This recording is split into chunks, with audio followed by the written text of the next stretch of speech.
Good morning. আমরা আজকে class 10-এর চলতরিৎ চ্যাপ্টারের ডে 6 ক্লাসে আছি।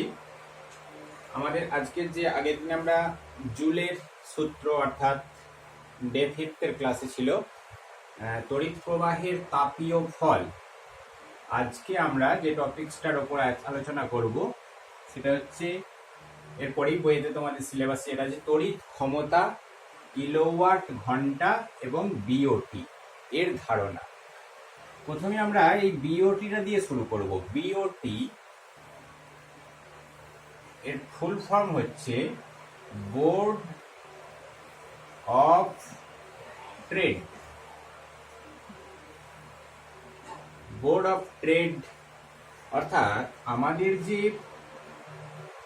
সরকারি সংস্থা ওয়েস্ট বেঙ্গল ইলেকট্রিসিটি বোর্ড, সেই বোর্ড কি করে, একটা ট্রেড বিজনেস সংক্রান্ত একটা টার্ম কেনা, সেই ট্রেড, সেই বোর্ড অফ ট্রেড ইউনিট, এই এককটা তারা কিন্তু ব্যবহার করে।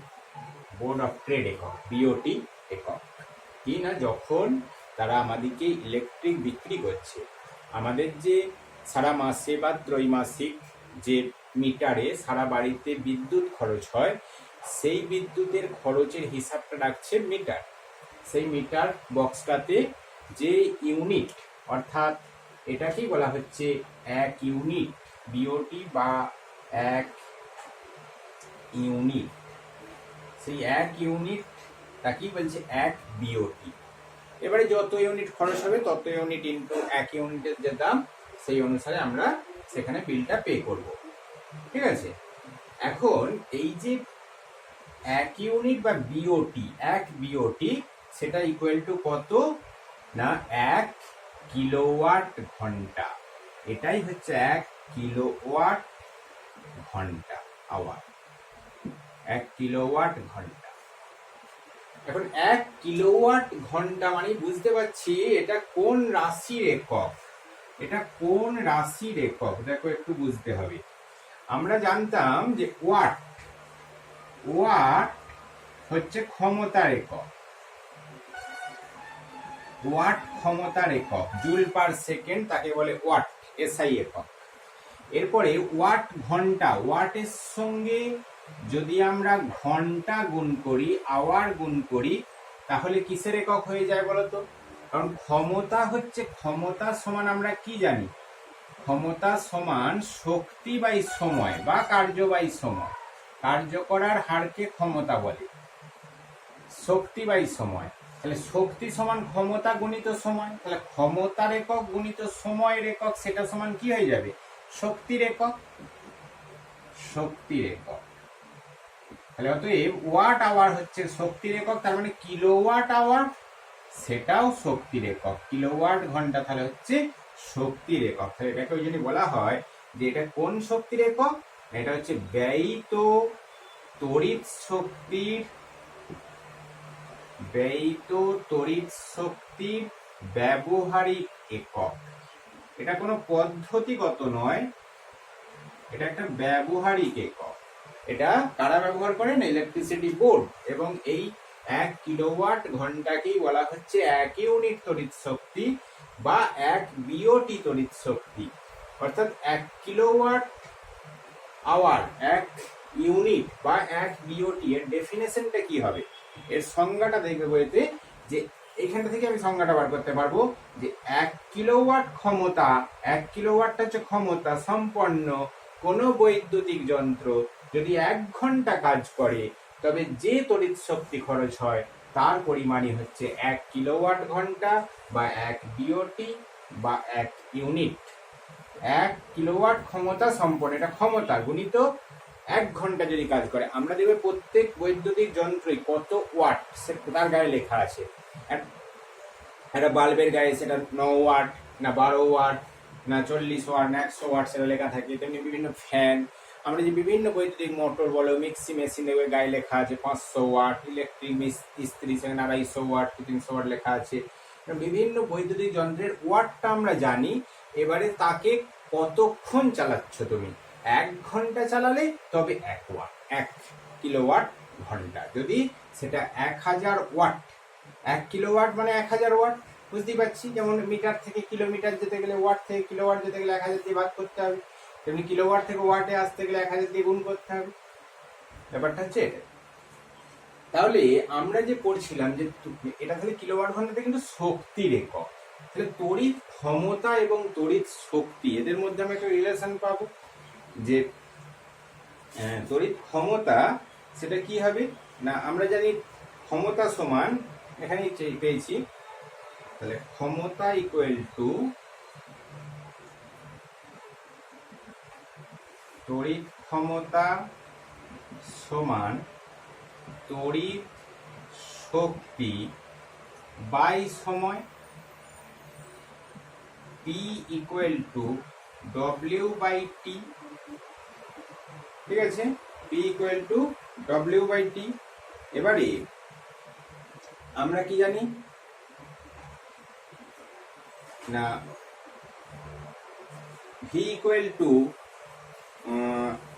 IR, P সমান তাহলে হবে কি, দেখো P ইকুয়াল টু W সমান, আমরা কত পরিমাণ তাপ শক্তিটা তাপে রূপান্তরিত হয়, তাহলে এটা I স্কয়ার আর টি বা VIT। এটা হবে তোমার P equal to W by T equal to P equal to VIT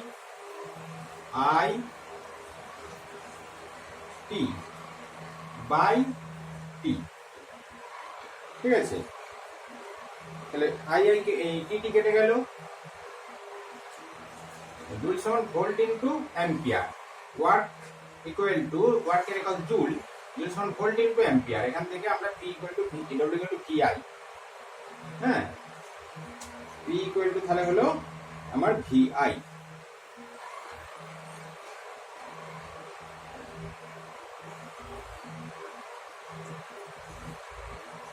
ঠিক আছে, আবার কি জানি V সমান IR বা P সমান, তাহলে কি হবে IR গুণিত R সমান IR গুণিত I সমান I স্কয়ার R। দেখে নাও এখানটা W সমান VIT কি করে বসালাম, অ্যাকচুয়ালি W সমান VQ আমরা বসার প্রথমে বসাতে পারি VQ। হ্যাঁ, volt into coulomb, volt into coulomb by T. এবার কিউ এর জায়গায় IT, ওয়াট সমান ভোল্ট ইনটু কুলম। হ্যাঁ, তাহলে VI T বাই T কেটে গেল, সমান VI। এবার ভি এর জায়গায় আমরা ওহম সূত্র থেকে পেয়েছি IR, তাহলে এখান থেকে আমরা P equal two I square R। ঠিক আছে, ক্ষমতা সমান, এটা হচ্ছে ক্ষমতা ইকুয়াল টু P মানে ক্ষমতা, পাওয়ার, সমান তড়িৎ প্রবাহ মাত্রার বর্গ গুণিত রোধ। ঠিক আছে, এখান থেকে আমরা এই ফর্মুলাটা তৈরি করতে পারছি। আচ্ছা, এখান থেকে তোমাদের যে সমস্যাগুলো আমরা মূলত এই জায়গা থেকে দেখো, আমরা কুলম্বের ফর্মুলাতে এটা পড়েছি যে এক ভোল্ট বিভবকে তড়িৎ ক্ষেত্রে আনতে যে পরিমাণ শক্তি, হ্যাঁ, একটা আধানকে যত পরিমাণ কার্য করতে হয় তড়িৎ ক্ষেত্রে নিয়ে আসতে, সেটা কি বলে ভোল্ট, হ্যাঁ, বা বিভব। তাহলে জুলকে সেকেন্ড দিয়ে ভাগ করলে আমরা ওয়াট পাই, কুলমকে সেকেন্ড দিয়ে ভাগ করলে অ্যাম্পিয়ার পাই। তাহলে জুল সমান ভোল্ট ইনটু কুলম, এটাও মনে রাখবে, ওয়াট সমান ভোল্ট ইনটু অ্যাম্পিয়ার। এই ফর্মুলাগুলো কাজে লাগবে। এছাড়া আমরা একটু আগেই পেলাম যে P ইকুয়াল টু ক্ষমতা সমান, আবার ক্ষমতা সমান I স্কয়ার R। হ্যাঁ, তড়িৎ প্রবাহ মাত্রা এবং ওহম অর্থাৎ রোধ দিয়ে আমার যদি ক্ষমতা নির্ণয়, ক্ষমতাকে সেকেন্ড দিয়ে ভাগ করলে আমরা আবার শক্তি পাবো সময় দিয়ে ভাগ করলে। যাক, এই ফর্মুলাগুলো ছাড়াও আমাদের এই জায়গাটা থেকে যে গাণিতিক সমস্যাগুলো উঠে আসে সেটা হচ্ছে বিওটি সংক্রান্ত, অর্থাৎ আমাদের কত বিদ্যুৎ বিল আসবে সেটা আমরা হিসাব করতে পারি একটা বাড়িতে। যেমন মনে করো যে এরকম ধরনের অঙ্ক থাকবে যে তোমার বাড়িতে 3টে 100 ওয়াটের পাখা আছে, 4টি 60 ওয়াটের বাল্ব আছে, একটি 500 ওয়াটের 1000 ওয়াটের ফ্রিজ আছে। এইটা প্রতিদিন প্রতিদিন এটা 5 ঘন্টা করে চলে, এখন এটা প্রতিদিন 6 ঘন্টা করে চলে, আর এটা 12 ঘন্টা চলে। তাহলে আমরা কিন্তু কত বিদ্যুৎ বিল আসবে হিসাব করতে পারবো। কিভাবে করব না, আমরা আগে ওয়াটের সঙ্গে দেখো, ওয়াট গুণিত ঘন্টা সমান হচ্ছে ওয়াট ঘন্টা, অর্থাৎ পাখার জন্য তাহলে 100 ওয়াট গুণিত 5 ঘন্টা, এত ওয়াট ঘন্টা হবে। এবারে তোমাকে 3টে ফ্যান বলেছে, একটা ফ্যানের জন্য এত হয়ে গেল, 3টে ফ্যানের জন্য 3 দিয়ে গুণ। এবারে তোমার একদিন, এটা একদিনের ক্ষেত্রে আমার যদি 3 মাস বলে তাহলে 90 দিয়ে গুণ হয়ে যাবে, এত যেটা বেরোবে এত ওয়াট ঘন্টা। তুমি একইভাবে বাল্বের জন্য, তাহলে সেখানে কত ওয়াটের বাল্ব, 60 ওয়াটের বাল্ব ইন্টু 6 ঘন্টা করে চলছে, কটা ফ্যান, কটা বাল্ব আছে, 4টে, গুণিত 90 দিয়ে, এটা একদিনে হলো, তার সঙ্গে 90 দিয়ে গুণ করলাম, এখানে যে ওয়াট ঘন্টা পাবো। এইভাবে ফ্রিজটা আমরা বার করবো। ফ্রিজের জন্য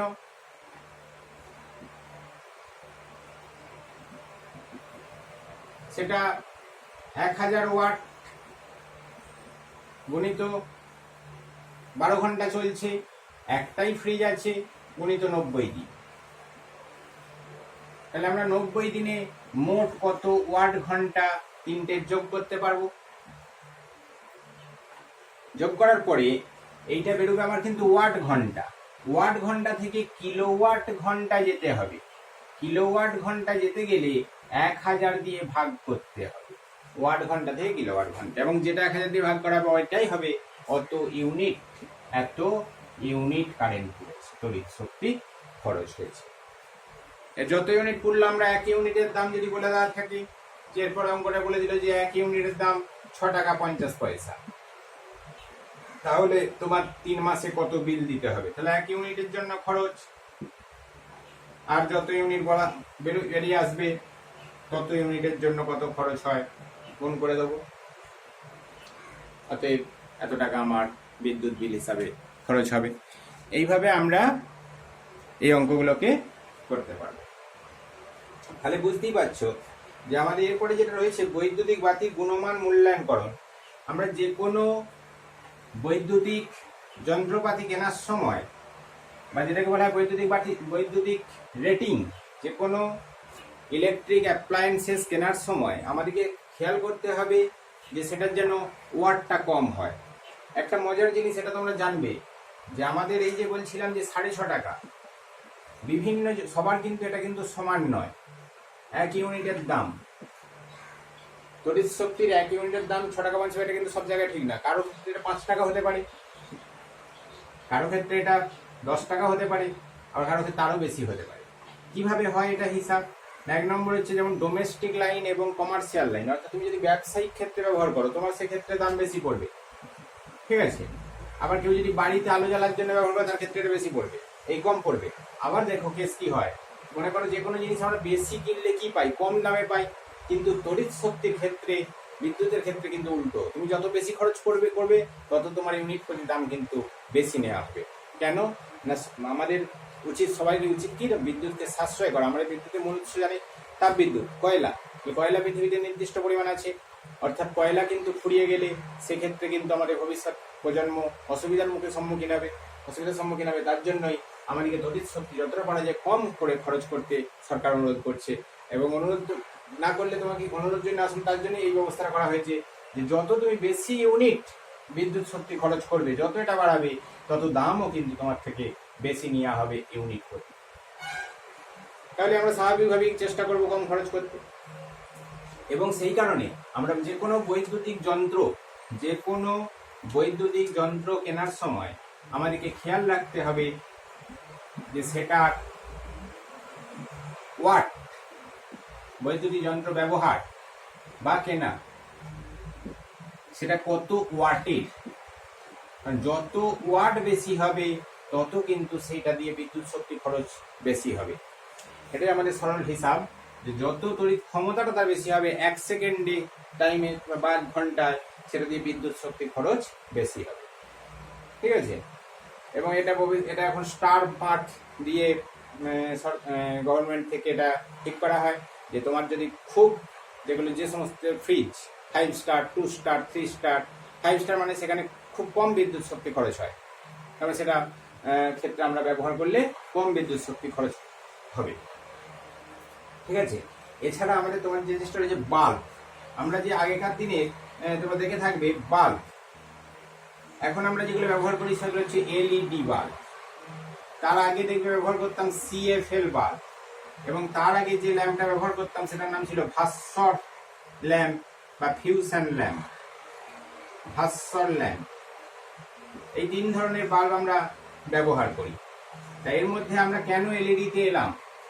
এখন সবার বাড়িতে এলইডি। একটা ভাস্বর ল্যাম্পের মাত্র যেখানে দাম হচ্ছে 10 টাকা, সেখানে একটা এলইডি ল্যাম্পের দাম হচ্ছে 100 টাকার থেকেও বেশি।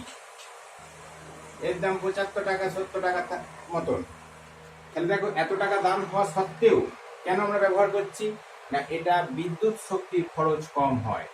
আমরা ল্যাম্পটা তৈরি করতে বা ল্যাম্পটা কিনতে খরচ বেশি করছি, হ্যাঁ, কিন্তু আবার এবং ভাস্বর ল্যাম্পের থেকে অনেক বেশি গুণের আলো পাওয়া যাচ্ছে, সিএফএল এর থেকে অনেক বেশি আলো পাওয়া যাচ্ছে, এবং বেশি টাইম এদের যে আয়ুষ্কাল একটা বাল্বের, সেটা এলইডি ল্যাম্পে দেখা যাচ্ছে অনেকটাই বেশি ভাস্বর ল্যাম্পের তুলনায়। এখানে কিন্তু বিদ্যুৎ শক্তির খরচ অনেক বেশি হয়, ভাস্বর ল্যাম্পে বিদ্যুৎ শক্তির খরচ অনেক বেশি সিএফএল বা এলইডির তুলনায়। হ্যাঁ, এবং সেই বিদ্যুৎ শক্তির খরচ হোক সেটা আমরা আলো হিসাবে পাই না, এখানে তাপ উৎপন্ন হয়, অনেকটা তাপ হিসাবে নষ্ট হয়। আমরা তো আর কেউ বাল্ব জ্বালি না তাপ তৈরি করার জন্য, আমরা এলইডি ল্যাম্পে কিন্তু তুলনামূলকভাবে তাপ কম হয়। এটা আমাদের হাতে করেই খোলা পড়া যাবে, কিন্তু একটা আগেকার দিনে সেই ভাস্বর ল্যাম্প বা ফিলামেন্ট দেওয়া যে ল্যাম্প, সেই ফিলামেন্ট দেওয়া ল্যাম্পে কিন্তু অনেক বেশি তাপ শক্তিতে খরচ হয়ে যায়। সেটাই আমাদের বিজ্ঞান উন্নত করেছে, যে সেটাকে ভবিষ্যৎ মাঝখানে এসেছিল সিএফএল, বেশি দিন কিন্তু সিএফএল এর থেকেও এখন বর্তমানে যে এলইডি, হ্যাঁ, এর সিএফএল এর ফুল ফর্মটা মনে রাখবে। আর হচ্ছে এলইডি লাইট এমিটিং ডায়োড, আর এটা compact fluorescent lamp, light emitting diode, এগুলো ফুল ফর্ম করে জানতে হবে। হ্যাঁ, এটা তোমাদের গঠন প্রণালী বা কার্যপ্রণালীটা তোমাদের নেই, মোটামুটি এইগুলো তোমরা জানলেই হবে। বিভিন্ন বৈদ্যুতিক ল্যাম্প এবং বৈদ্যুতিক শক্তি, তাহলে তার আগে যেটা বললাম যে রেটিং সম্পর্কে আমাদের একটা ধারণা থাকতে হবে, যে যেটা কম ওয়াটের জিনিস সেগুলোই আমরা কিন্তু ব্যবহার করব, এগুলো বৈদ্যুতিক অ্যাপ্লায়েন্স। ঠিক আছে, আজ এ পর্যন্তই। পরের দিন আমরা তড়িৎ চুম্বক, এরপরে যে সাব ইউনিটটা রয়েছে সেখানে চলে যাব। ওকে।